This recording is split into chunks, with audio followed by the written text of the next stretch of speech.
یا حضرت زهرا سلام الله علیها حرف راست گفته حقش بوده یا دروغ گفته. اگر راست گفته باشه پس ابوبکر حقشو غصب کرده، مالشو غصب کرده، حضرت زهرا دروغگو دونسته.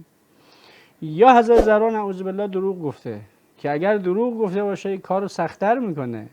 سیده زنان اهل بهشت، تنها دختر پیغمبر، کسی که پیغمبر اون همه احترامشون میکرد، بعد از پیغمبر همه چیز رو فراموش بکنه و بیفته دنبال مال دنیا، به خاطر مال دنیا با خلیفه زمان خودش بجنگه، با او قهر کنه، با او بیعت نکنه، تا آخر عمر علیه او حرف بزنه.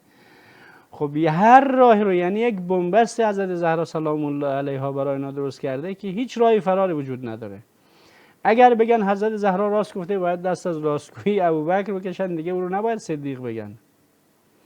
اگر ابوبکر رو بخوان صدیق بگن راست گفته، حق حضرت زهرا نبوده اون اموال، خوب کاری کرده که اموال رو گرفته، پس حضرت زهرا راستگو نبوده، سیده زنان اهل بهشت راستگو نبوده. که ما روایت داریم از زبان خود عایشه که راستگوتر از حضرت زهرا در روی زمین نبوده.